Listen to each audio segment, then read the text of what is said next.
കന്നിരാശിക്കാരങ്ങളെ, കന്നിരാശിയിലെ ഉത്രം 3 പാദം, ഹസ്തം, ചിത്തിര அவசான 2 பாதம் இது சேர்ந்தது தான் கன்னிராசி. கன்னிராசிக்காரங்கள் சொன்னாலே ரொம்ப நல்ல ஆள்கள் இருக்கிறதுல நல்ல ஆள்கள்னே சொல்லலாம். அந்த அளவு நல்ல மனோகுணம் உள்ளவங்களும் அடுத்தவங்களுக்கு உதவி பண்ணணுங்கிற எண்ணம் உள்ளவரும் உதவி பண்ணுறது எந்த எதிர்பார்ப்பும் இல்லாமல் உதவி பண்ணக்கூடிய ஆள்கள் தான் கன்னிராசிக்காரங்கள்.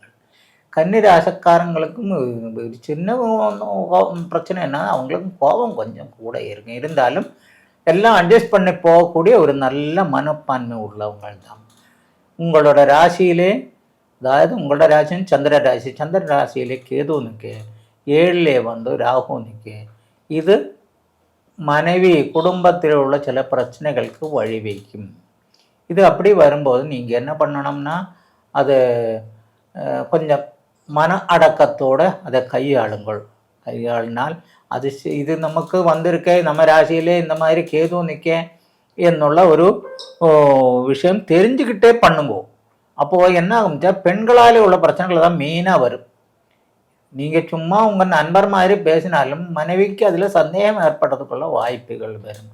அதை நீங்கள் கொஞ்சம் பார்த்துக்கோங்க. இந்த மாதம் உங்களுக்கு அப்படித்தான் இருக்கும். இந்த மாதமெல்லாம் 2025 வரைக்கும் இருக்கு. 8லே வந்து குரு நிற்கும் போது உங்களுக்கு வந்து பணம் வரவு சுமாராக இருக்கும். பணம் வரும்னு எதிர்பார்க்கறது சிலப்பம் கிடைக்காம போகும். ஏன்னா அஷ்டமத்தில் வியாழம் குருன்னா, அஷ்டம குருன்னா நம்ம எதிர்பார்ப்புகளே இல்லாமல் பண்ண, நமக்கு இன்னைக்கு தான் இவ்வளோ பணம் கிடைக்கும் எதிர்பார்த்து இருக்கும்போது அது கிடைக்கலேங்கிற ஒரு மனஸ்தாபத்துக்குள்ளே வழி வரக்கூடிய நேரம் தான்.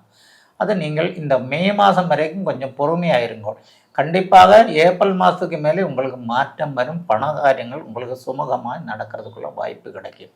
உங்களோட ராசியோட 5லே வந்து செவ்வா உச்சம் பெற்றிருக்கு. உங்களுக்கு நல்ல ரீதியுள்ள ஆடம்பர வஸ்துக்கள் வாங்கிறதுக்குள்ள வாய்ப்புகள் உண்டு. வஸ்திரமாக இருந்தாலும் சரி, ரத்னக்கல்லுகளாக இருந்தாலும் எதாக இருந்தாலும் இந்த மாதம் 15ஆம் தேதி வரைக்கும் உங்களுக்கு நல்ல நேட்டத்தினோட நேரம்தான். வியாபாரமாக இருந்தாலும் சரி, உங்களே பொறுத்தளவிலே இந்த மார்ச் 15 வரைக்கும் ரொம்ப நல்லா இருக்கும். அது மேலே சுக்கிரன் கொஞ்சம் மாறுவதில் 6க்கு வரும்போது அதுக்கு கொஞ்சம் தடங்கல்கள் வரும். அதனால இந்த நேரம் நீங்கள் இது பயன்படுத்தினால் உங்களுக்கு பல ரீதியிலுள்ள நேட்டங்களுக்குள்ள வழி கிடைக்கும். கல்வியிலே உள்ள குழந்தைகளுக்கு நல்ல ஸ்லாக்கியമായ நேரம் தான். நல்லா படித்து நல்ல மார்க் வாங்கிறதுக்குள்ள வாய்ப்பு கிடைக்கும். மார்ச் 31 ஆகும்போதுக்கு புதன் வந்து மீன ராசிக்கு வந்துடும். மீன ராசிக்கு வரும்போது உங்களுக்கு கல்வியில் எல்லா ரீதியிலுள்ள நேட்டங்களுக்கும் உள்ள வழி கிடைக்கும். குழந்தைகள் படிக்கிறவர் நல்லா கொஞ்சம் பார்த்து பரீட்சை எழுதியா நீங்கள் உன்னதத்துக்கு பெரிய விஜயத்துக்குள்ள வாய்ப்பு கிடைக்கும். உத்தியோகத்திலே இருக்கிறவர் கொஞ்சம் அனுசரித்து போக வேண்டிய நேரம். அதுவும் நீங்கள் மார்ச் 31 வரையும் கொஞ்சம் பார்த்து போனால் உங்களுக்கு தொழிலே பிரச்சனை இல்லாமல் இருக்கலாம்.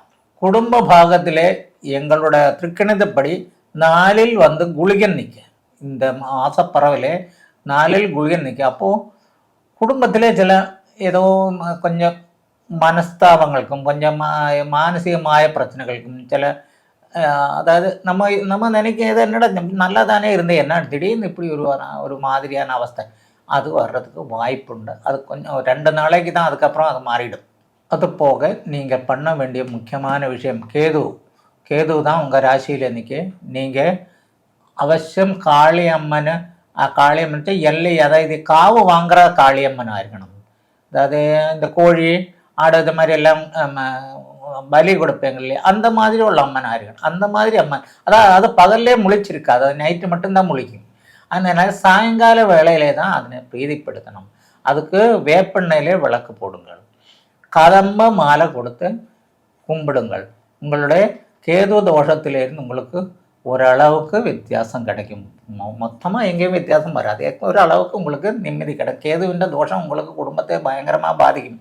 ஏன்னா புதன் வந்து உங்கள் ராசி அதிபன் புதன் உச்ச வீடு தான். அப்போ கல்வியிலே உள்ளவங்களுக்கெல்லாம் நல்ல நேட்டங்கள் கிடைக்கக்கூடியதானே, அது வந்து இந்த கேது கெடுக்கும். அதுக்காக தான் இப்படி பண்ணால் உங்களுக்கு அதில் இருந்து மீறி வர முடியும். உங்கள் ஈஸ்வராதீனம் உள்ளவங்கள் தான், எல்லாம் நல்ல கடவுள் நம்பிக்கை உள்ளவங்கள் தான். நீங்கள் இஷ்ட தெய்வங்களை நல்லா வணங்கி கும்பிடுங்கள். பிள்ளையாரே வெள்ளிக்கிழமையை கும்பிடுங்கள். உங்களுக்கு எல்லா விதമായ நேட்டங்களும் கிடைக்கிறதுக்குள்ள வாய்ப்பு கிடைக்கும்.